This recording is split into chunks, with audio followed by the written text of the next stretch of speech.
Sampurasun,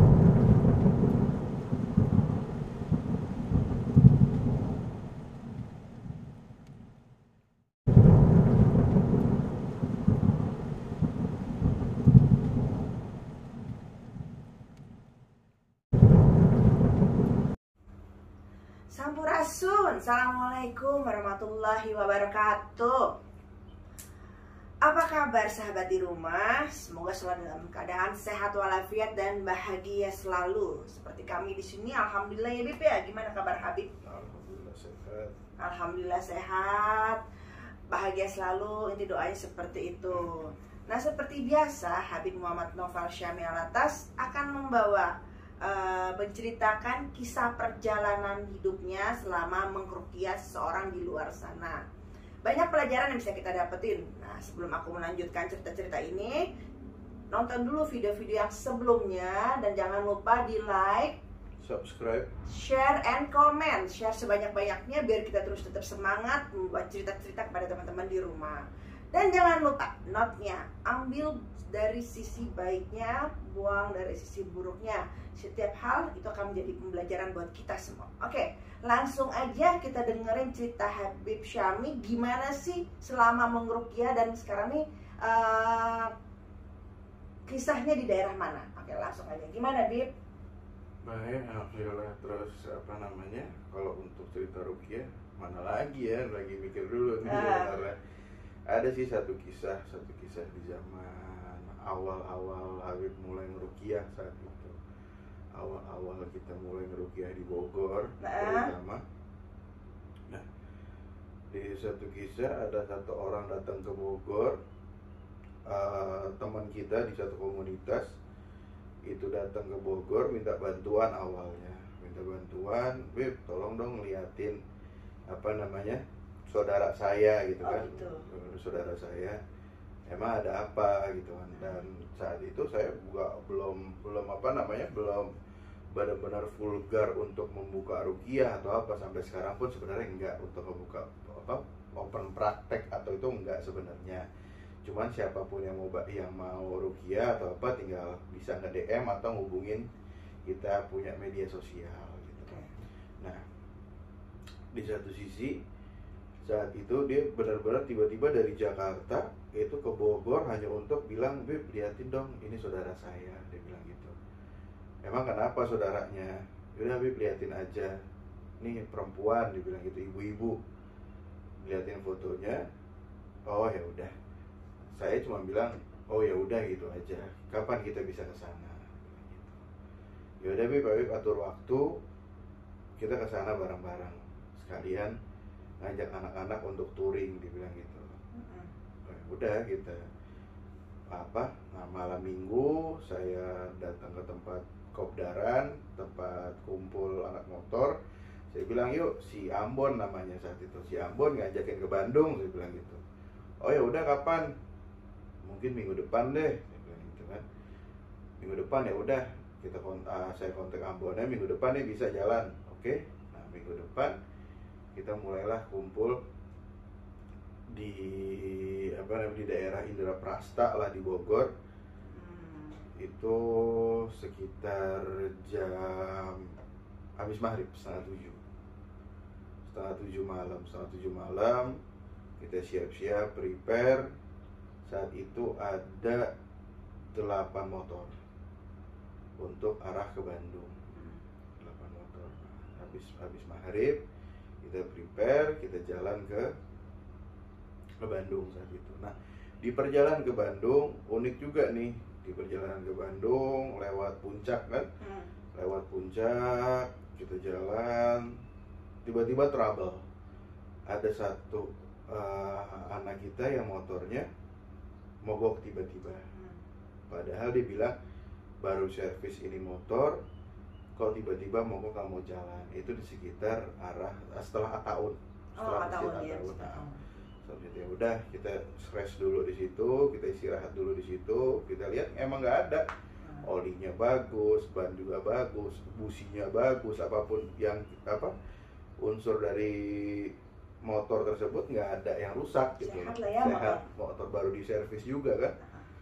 Dia bilang ya udahlah, kita rest dulu lah sebentar. Saat ngeres, ada di situ namanya wargal, warung lah, warung kopi. Situ kita ngeres. Nah baru kita nyampe wargal.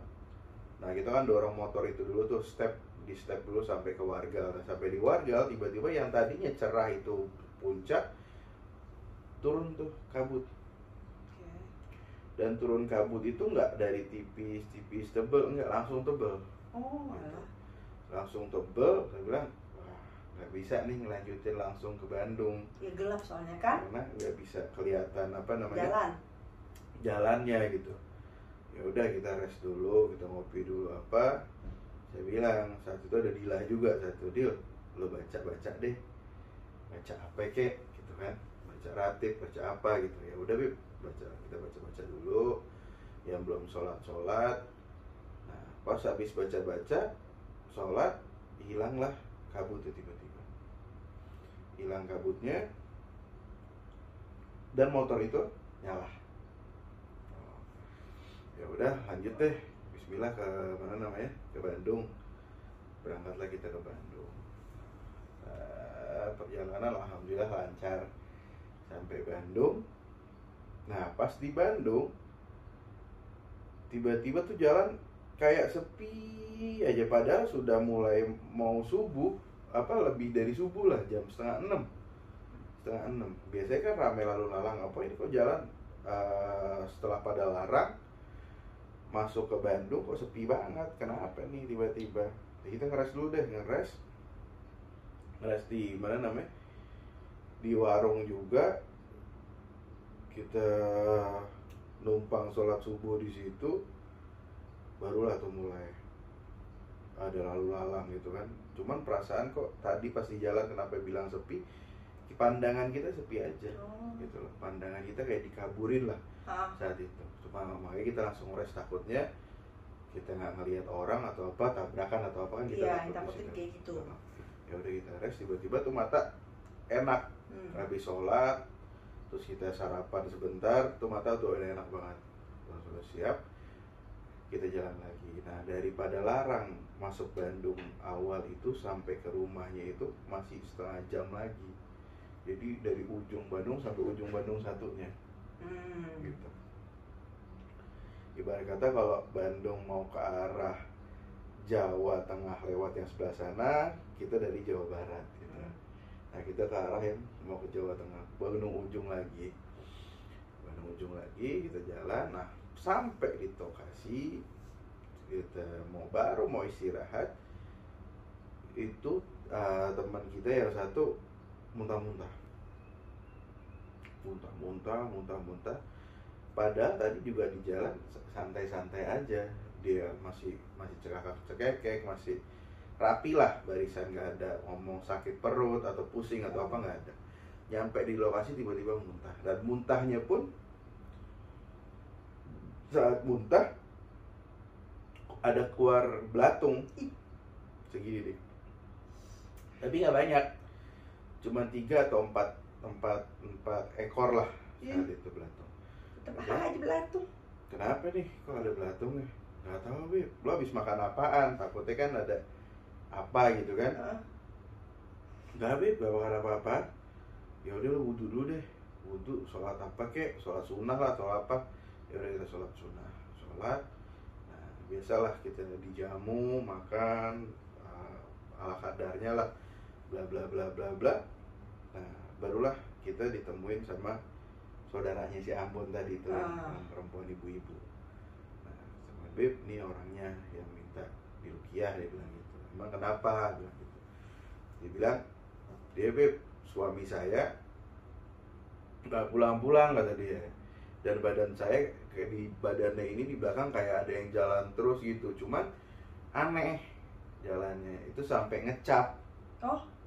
Sampai ngecap, memang ada hewan yang jalan dia bilang. Ngecapnya gitu. Gimana Beb? Kayak ular lah ya. Di dalam tubuhnya gitu kan, sampai kulitnya itu keangkat gitu. Dia bilang, ya Allah, siapa yang ngelihat? Ini anak saya yang ngelihat pas lagi tidur, pas dia tidur yang ngebelakangin anaknya, pas anaknya kebangun. Nah di dalam tubuh ibunya tuh kayak ada yang jalan gitu. Oh jadi ngecapnya tuh yang memang pas lagi dia lagi jalan gitu ya Beb ya?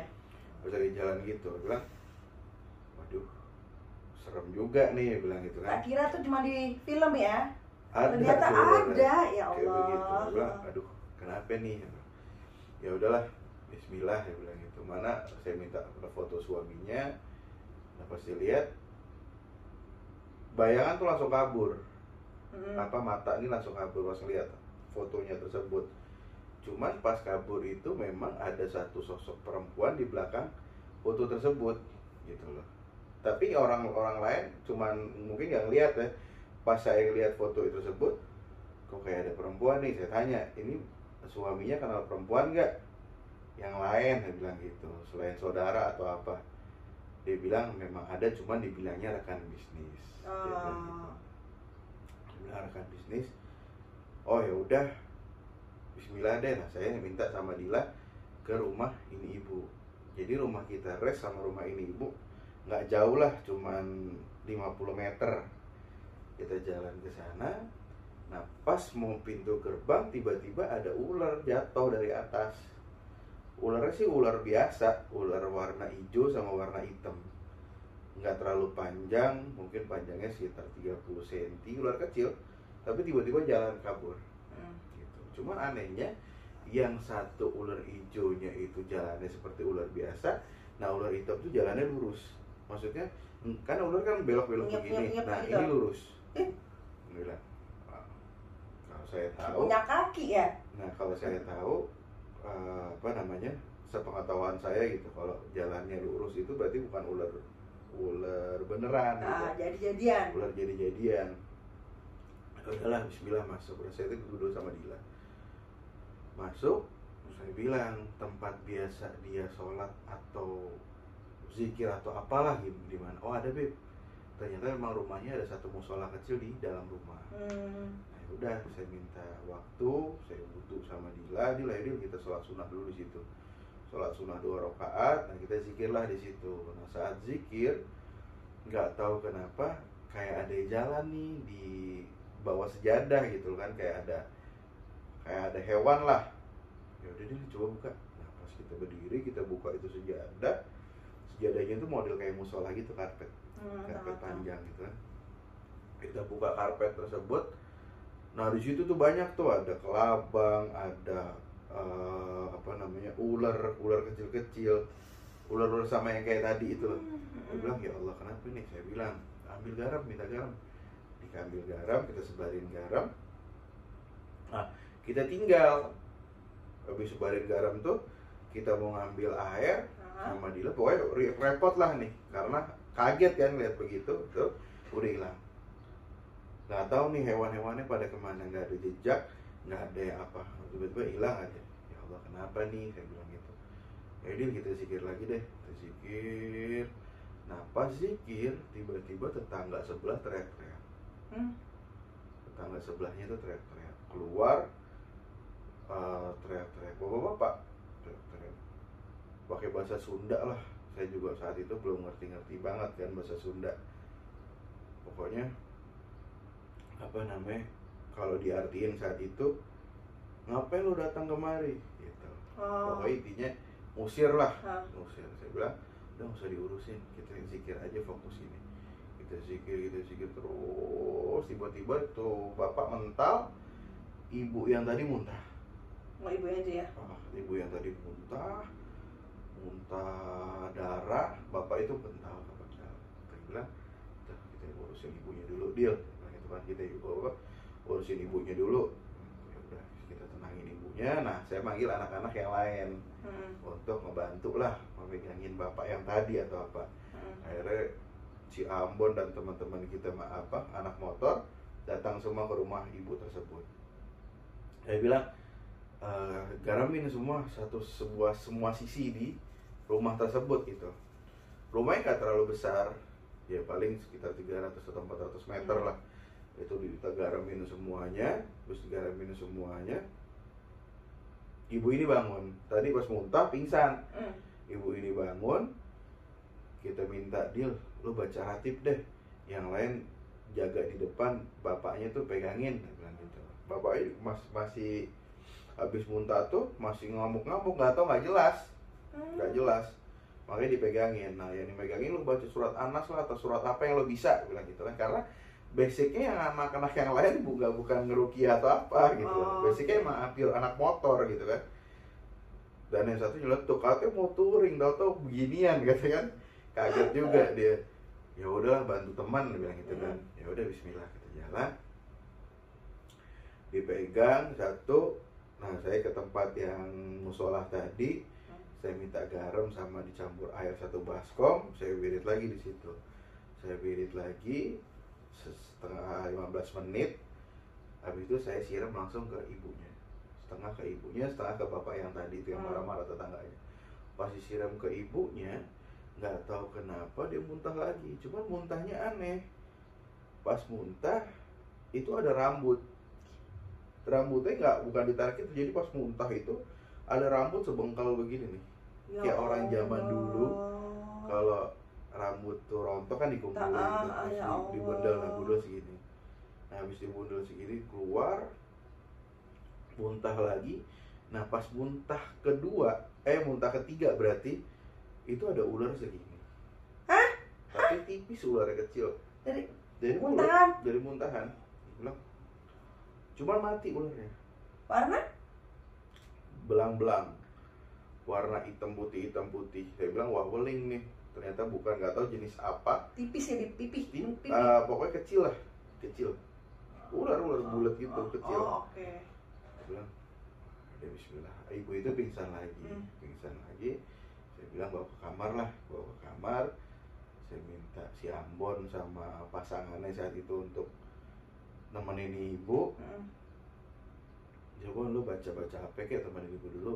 Gue ngurusin yang di luar dulu. Nah, itu bapak kan habis disiram pingsan juga. Nah habis pingsan barulah sadar. Sadarnya juga aneh. Kenapa nih saya di sini gitu kan? Kayak nggak tahu, nggak sadar gitu loh dia. Ya udah, bilang Pak kesana dulu deh. Bapak pergi dulu, pokoknya jangan ada orang yang deket sekitar rumah dulu gitu. Akhirnya kita taburin garam semua. Kita wirid lagi. Nah yang tadi ular tadi itu sama rambut itu kita bakar. Kita minta lo bakar deh. Akhirnya bakar. Nah pas dibakar saya wirid lagi. Nah tempat yang musolah tadi itu ubin kan. Nah ubin itu tiba-tiba ngangkat. Gitu, ubin itu ngangkat. Saya buka di situ, ternyata ada bungkusan putih. Pas dibuka itu bangkai-bangkai ular banyak banget. Ada sekitar 6 atau 7. Itu ular juga nggak tahu ular apa, cuma ular polos aja gitu kan. Dengan berbagai macam warna gitu, ada hijau, ada yang hitam, ada yang coklat lah. Dia bilang bakar juga deh. Akhirnya kita bakar tuh ular semuanya. Habis dibakar kita biarin lah itu di musola. Habis dibakar saya tiba-tiba teriak besok balik nih lakinya, dia bilang gitu. Nah kedengaran sama si Dila, bener besok balik, insyaallah lah besok balik, dia bilang gitu. Sampai untuk ke ibunya kalau udah sadar, saya langsung balik ke rumah tempat singgah kita gitu kan. Nah pas sampai rumah tempat singgah saya muntah di situ, muntah darah karena capek mungkin, muntah darah nggak pingsan sih, cuma lemas saya duduk. Ya Allah, saya pasrahin ini semua sama Engkau ya Allah. Ya udah saya minta kopi pahit, kita ngerokok, nenangin diri juga. Saya langsung mandi garam saat itu, langsung sholat zuhur. Ibunya bangun, langsung disampein. Cuman saya bilang jangan keluar dari rumah itu dulu, udah nggak usah nyamperin kita gitu loh. Kalau mau apa-apa tinggal saudaranya aja yang kesana, cuman jangan pernah keluar dari situ dulu. Ya udah kita tungguin. Nah malam tiba-tiba tuh ada nggak hujan, cuman geledek terus, petir terus tuh, duar. Ya udah kita baca aja lah, baca. Nah pas pagi habis subuh sekitar jam 6:30, 7 datanglah itu laki-laki. Besokannya tuh jam 6:30 ya. 6:30. Habib masih di situ? Masih di situ, karena kita masih stay di rumah itu kan, kita belum mau pulang dulu. Nah, laki-lakinya datang, cuman kayak nggak bisa masuk rumahnya. Oh. Jadi pas buka gerbang mau masuk kan gang. Jadi rumahnya juga unik, rumahnya tusuk sate. Oh. Jadi masuk mobil kan, motor parkir di luar semua. Kita masuk gang sedikit, itu rumah kita singgah. Nah, lurus lagi sekitar 50 meter. Nah, ini rumahnya di sini. Nah, baru belokan. Jadi kayak tusuk sate. Iya, gitu. benar-benar. Ya udah, tapi nggak bisa masuk. Aneh gitu dia juga. Kita akhirnya dibangunin saya saat itu. Bangmu, dia bilang gitu. Datang nih, lakinya dia bilang gitu, kata saudaranya. Ya udah kita liatin dulu, nggak bisa masuk. Akhirnya kita panggil, Pak sini Pak, ke tempat singgah. Kenapa Pak? Nggak tahu, saya kayak kepental aja masuk ke situ, dia bilang gitu. Ya udah Pak, mandi wajib dulu lah sama pakai garam gitu kan. Akhirnya dia mandi wajib pakai garam. Habis mandi, saya suruh sholat. Pas sholat, di sujud terakhir anehnya dia nggak bisa bangun. Pas sujud terakhir tuh mau bangun susah, palanya berat katanya. Ya udah sebentar Pak, ya udah Bapak niatin sholat dulu terus aja, dia bilang gitu. Baca istighfar aja, sampai dia nangis sekitar 30 menit tuh Pak. Pusingnya kayak apa tuh? Iyalah. Kalau namanya duduk terus istighfar 30 menit, dia bilang.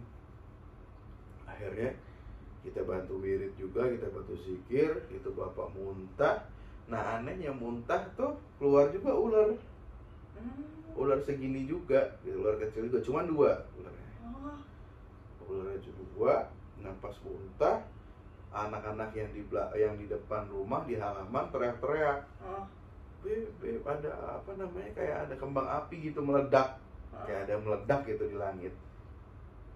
3 kali dia bilang, Beb ada yang meledak, banaspati. Bukan kali, kalau banaspati kan memang bentuknya langsung pergi kan. Kalau ini meledak kayak apa, kayak kembang api gitu. Cuman kan pagi-pagi meledak. Akhirnya itu bapaknya pingsan. Ya udah kita rapi-rapi dulu, dan ular ini kita bakar lagi. Ular ini kita bakar. Bapak ini bangun, coba Pak masuk ke rumahnya. Akhirnya masuklah itu rumah bisa. Akhirnya minta maaf apa semua. Ternyata memang bapak ini ngaku dia pernah punya akan bisnis perempuan, kok tiba-tiba kayak disirap gitu, kayak disirap. Dia hampir lupa untuk rumahnya. Oh ya Allah. Kayak disirap, benar-benar lupa sama keluarganya, sama apa, lupa gitu. Dia ngomong, saya nggak tahu, kayak inget sini cuman nggak ngerti gitu siapa yang ada di rumah ini. Pertama tuh awalnya dibikin lupa. Nah pas kemarin tiba-tiba kayak ada satu sosok laki-laki, badannya besar, cuman bersih gitu kata dia. Nah itu nuntun saya kemari, dia bilang gitu. Oh tuh kata si bapak yang itu tuh suaminya. Cuman saya juga belum tahu masuk ke situ, mau masuk gak bisa-bisa, dia bilang gitu. Akhirnya pas kita habis pingsan tadi, saya bangun, saya baru ingat itu rumah saya, dan itu ada istri saya dan anak saya. Ya Allah. Ya kejam ya? Nah, itu parah banget di situ. Nah udahlah, dia masuk, dia minta maaf, sujud, dia bilang, ya udah kita tutup ya, kita tutup semua, kita ruqyah, kita bentengin, alhamdulillah. Cuman saya benar-benar capek saat itu. Nah pas balik ke Bogor, malam itu langsung balik. Jadi selesai itu, karena besoknya banyak yang kerja kan, malam itu langsung balik. Malam balik, saya bilang, boncengin gue deh, gue gak kuat buat bawa motor. Nah pas diboncengin, ada cerita lucu juga nih. Pas dibonceng, pas kita arah ke Bogor, pas udah sampai puncak di Tapal Kuda, ada kan tuh nama Tapal Kuda. Ada. Itu tiba-tiba satu orang dari belakang itu ngebut. Ya Allah. Tiba-tiba ngebut. Kenapa nih? Ngebut, ya udah kita ikutin. Dia bilang ngeres dulu dah, istirahat dulu di warung yang kemarin kita itu di Cipanas tuh, sebelum tahun. Gitu istirahat di situ. Kenapa lo ngebut? Enggak Bib, enggak Bang Mo. Saya lihat ituan tadi di Tapal Kuda, pocong bebaris katanya. Gue bilang ada aja. Iya bener, ada pocong bebaris, makanya saya kabur. Pas Ibra. Iya, OMG takut gitu kan.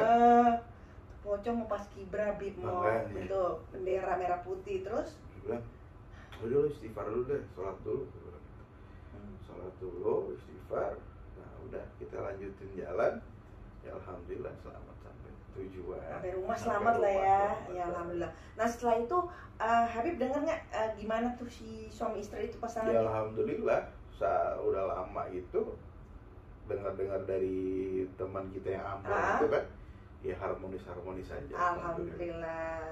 Nah itu dia untuk teman-teman tuh kalau ada masalah tuh yang menghilang-menghilangnya, ya siapa tahu kita bisa bantu Habib, terutama Habib. Ya, tentunya atas izin Allah ya Bib ya. Iya.